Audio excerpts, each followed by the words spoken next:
But I've heard many, many entrepreneurs who say, hire before you think you're ready. Yeah, yep. Because the value that it brings to your organization and to your team will far surpass the expense that you think you're not ready for. Welcome to Courageous Stewards, the podcast where legacy meets leadership. We believe stewardship isn't just about managing resources.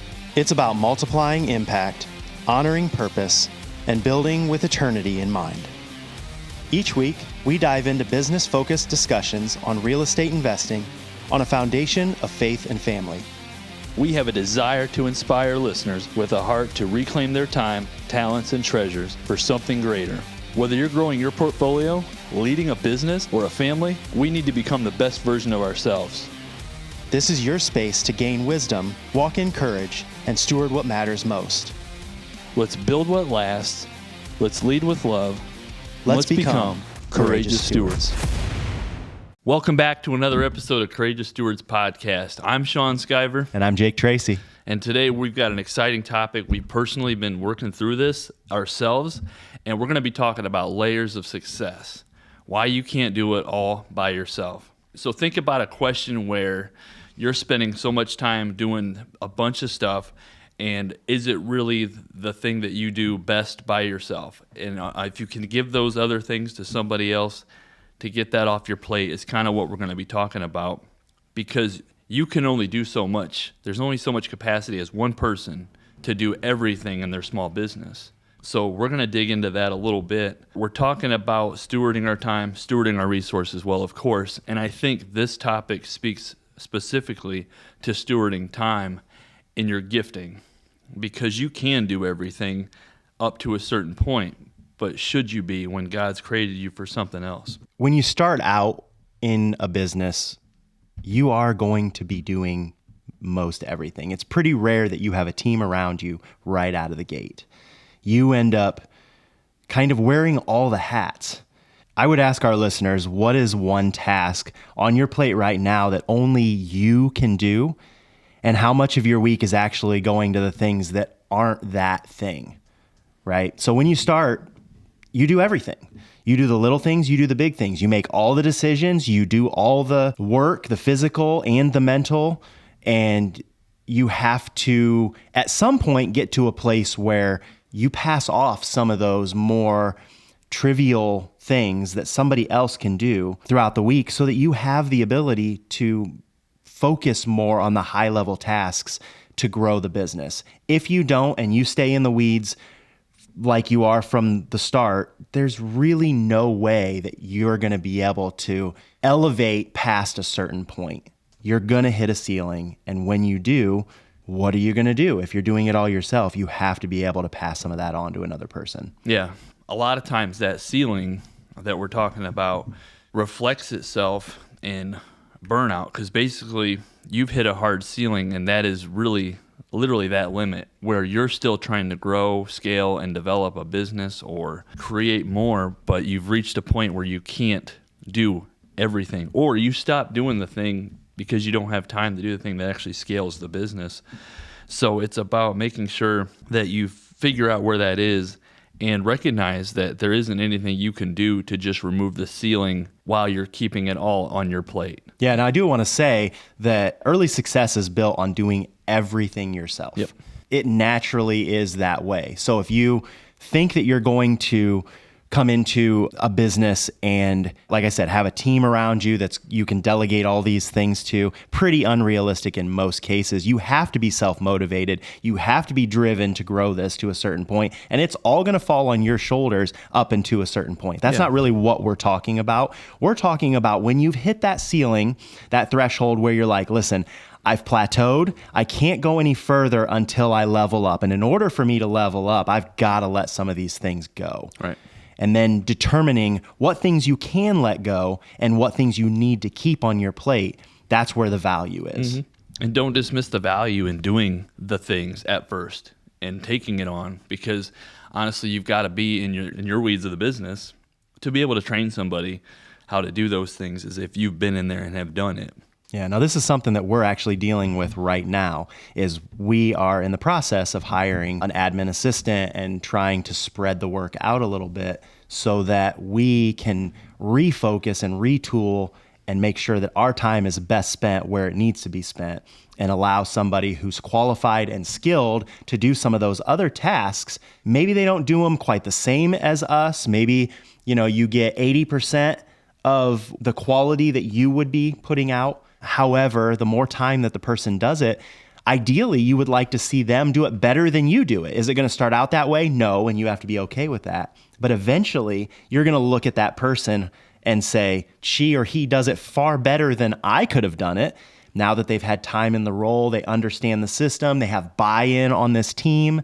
And so the faster you can get to a point where you're allowing somebody to take on that role, the quicker you'll get to the other side where you're like, geez, why didn't I do this sooner? Yeah. There's a lot of reasons people are afraid to bring that on. It's going to cost you something, typically. So when you're starting a small business and you hit that ceiling, the last thing you want to do is drop your bottom line or your revenue. Yeah. But you have to be willing to sacrifice that, because if you can picture that curve of you applying yourself, doing everything till you hit that ceiling or that wall, then all of a sudden it's going to dip down revenue-wise for a little bit while you bring that other person on.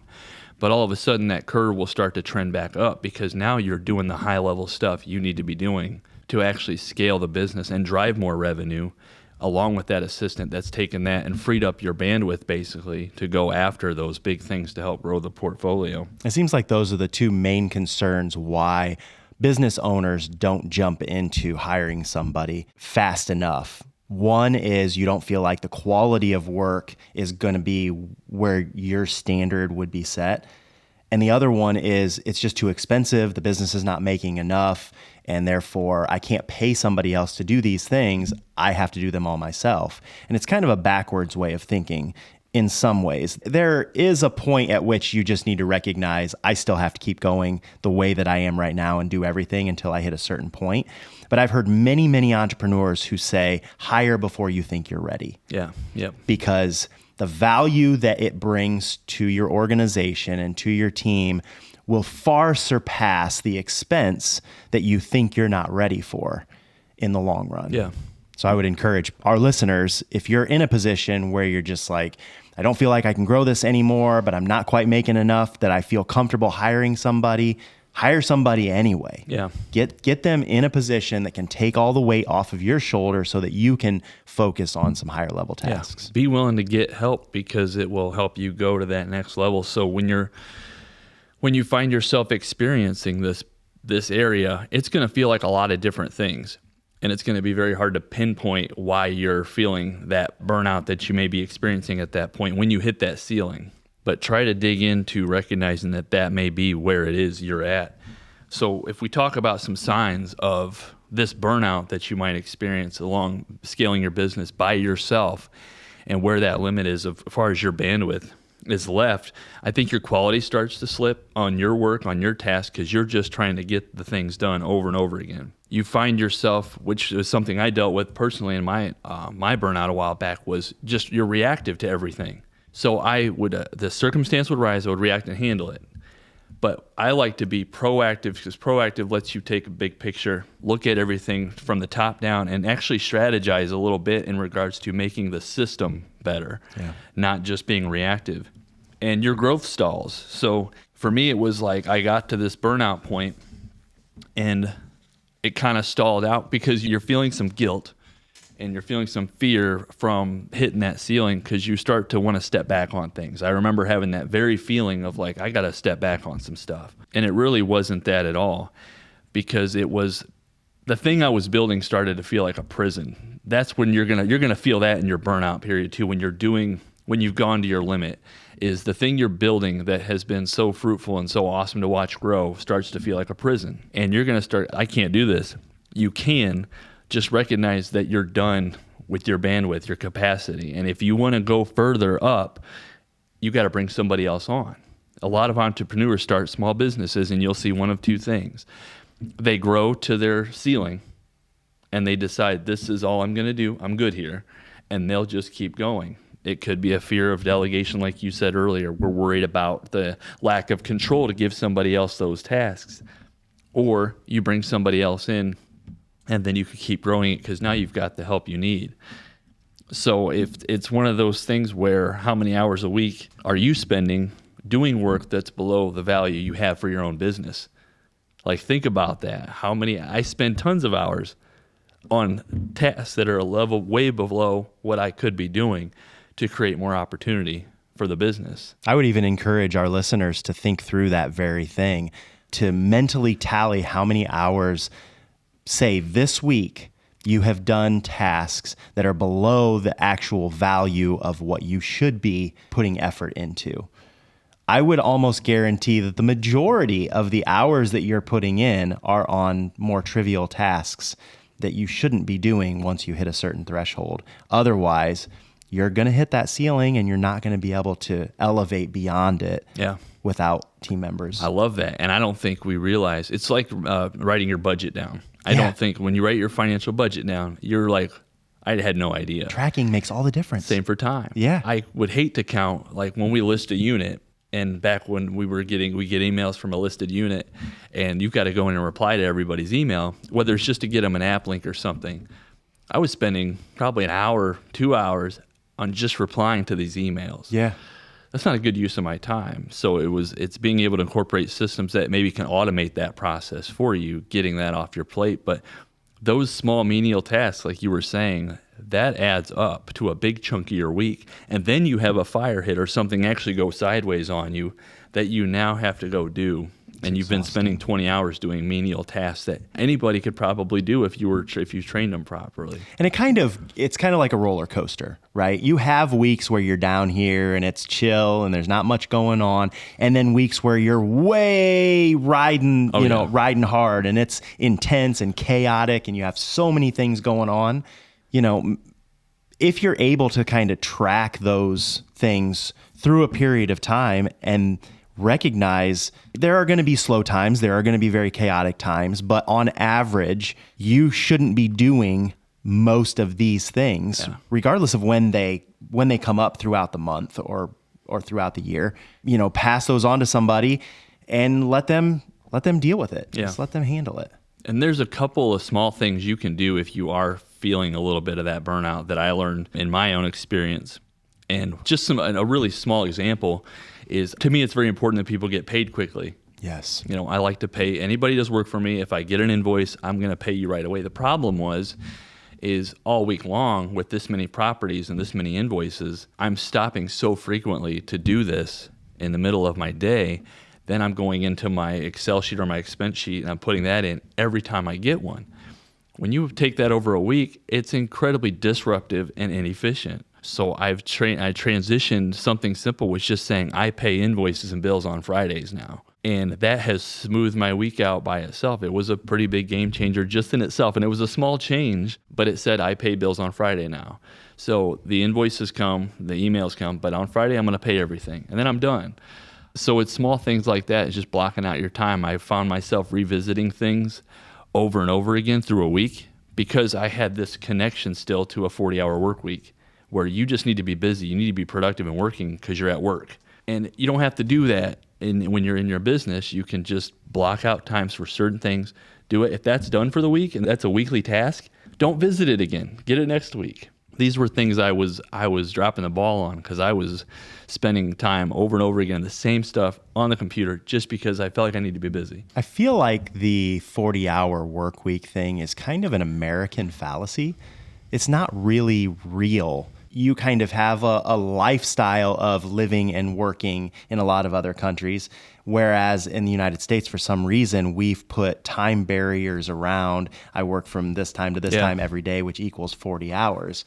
You kind of get away from that the more entrepreneurial you are. I've had some learning. Your mindset cannot be that. It has to be more along the lines of, we've talked about harmony a lot on the podcast in previous episodes. You guys can go back and listen to those, about the difference between work-life balance and just a lifestyle of harmony.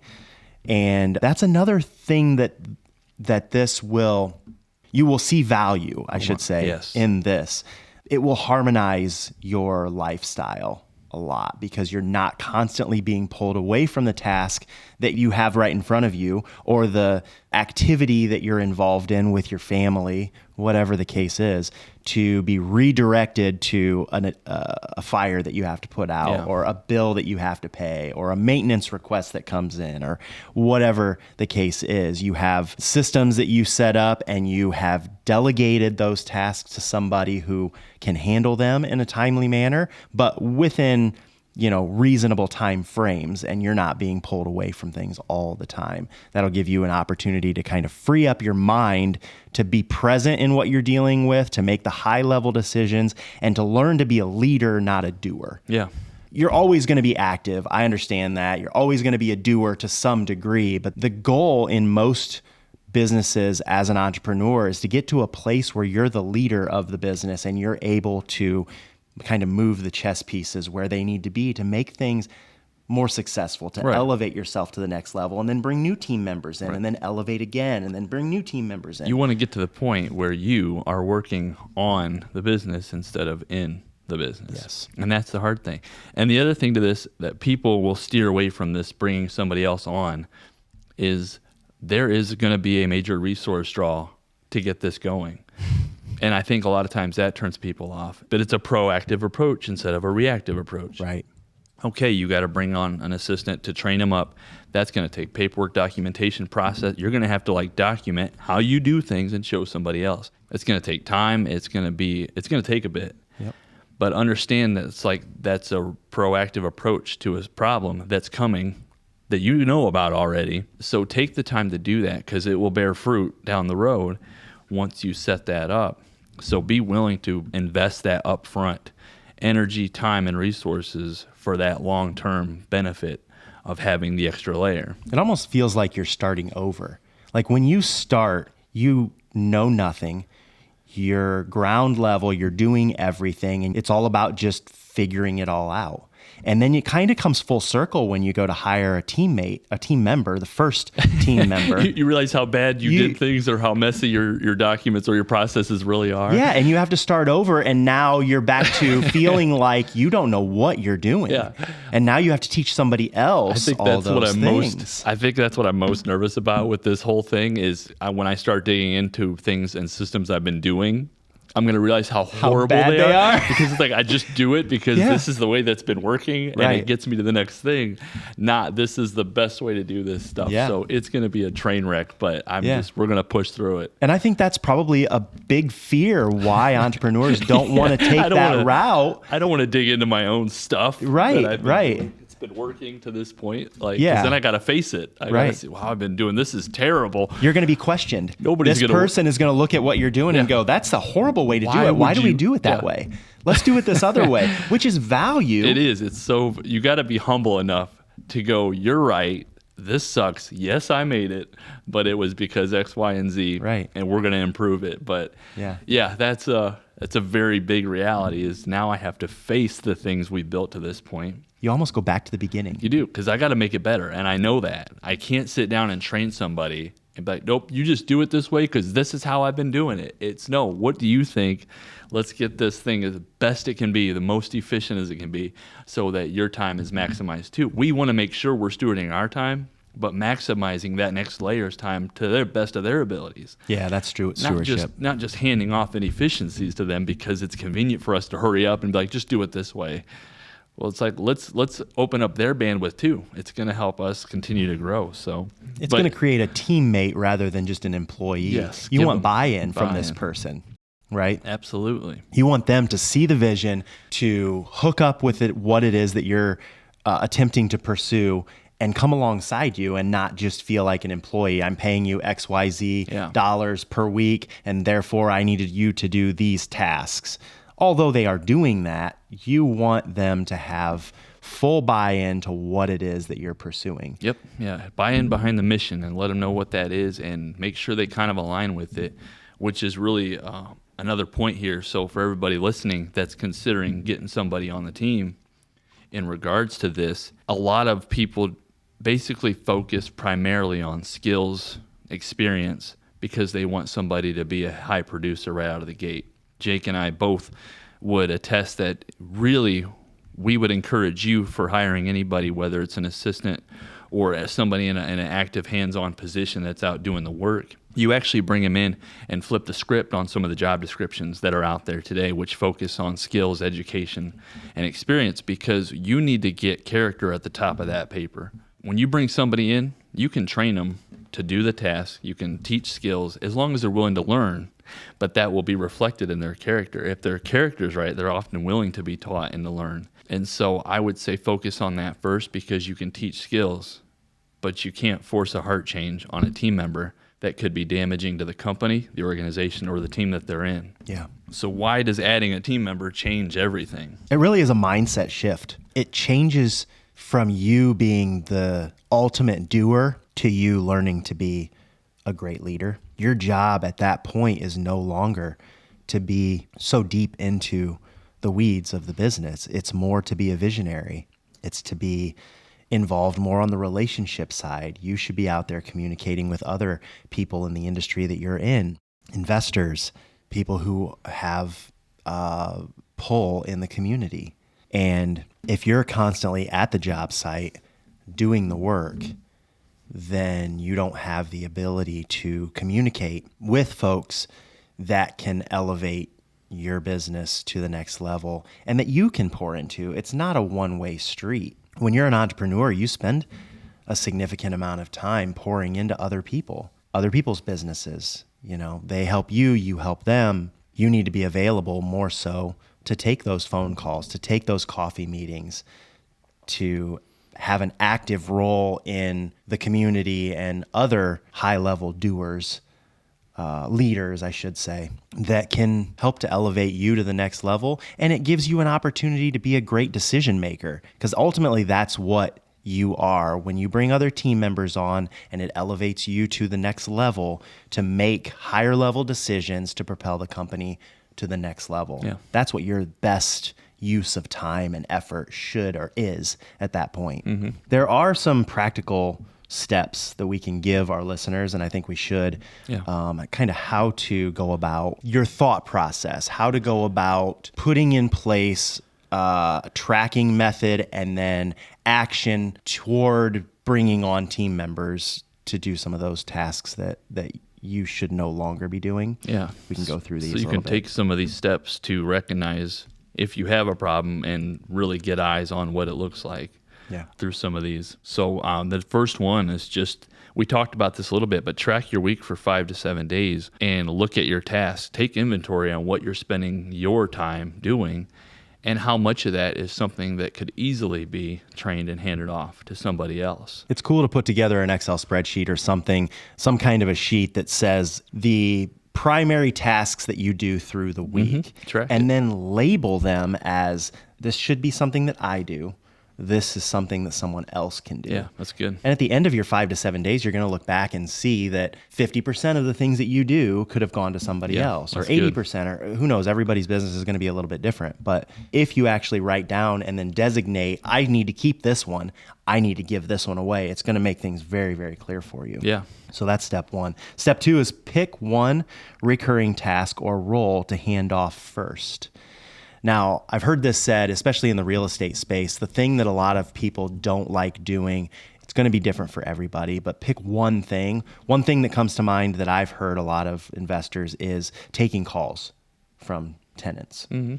And so I've heard of a lot of people who have a close friend, maybe a family member, a parent, somebody that they're willing and comfortable paying $500 a month to just take phone calls. Yeah. You know, all of the phone calls from all the tenants are going to go to you. Here's how you redirect them based on whatever the concern is. And it just takes a load off your shoulders. Yep. And if you just do that one thing, that makes a big, big difference in time spent for you. Because a lot of those can be easily handled, addressed, and communicated without elevating to, like you said, a higher level decision maker within the organization. So that value is there. Number 3, we're kind of in the middle of working on right now, and we have been. Document your process before you hand it off. I don't want to be trained by somebody where I just sit there with them and they try to show me something on the computer and then I'm on my own. I want to have something that I can reflect back on. A lot of that's going to be cloud-based. I know AI can help a lot with some of this stuff if you have questions to do some research and look up on there, but document your processes. You're always going to have a degree of a process or a system that's tailored to the way your company does that thing. Right. Okay, so once you've hired somebody or passed off a job to somebody, step 4 would be set a trial period and a regular check-in rhythm. We've talked about this a little bit in our own personal situation where we want to have 3 to 5 tasks that are clearly measurable and that we can communicate directly with that person who's going to be handling those tasks. And not necessarily to be critical of them from a personal perspective, but just to make sure that they understand what our expectations are. And it helps to communicate clarity in the situation so that they don't feel like they're just floundering out there by themselves. They understand what metrics are being tracked, what those success thresholds are, and making sure that the communication is back and forth. Like, we're not hitting that one, but why are we not doing our job good enough so that you can do your job good enough? More times than not, that is the case. It's that the leader is not doing a good enough job for the person who's doing the task. So the documentation, the process is not just to protect the company, it is to protect the employee, because accountability says, show me where this is at, that I'm supposed to be doing this, or that you guys had this expectation. Anytime you're leaving room with unspoken expectations, you're leaving room for animosity.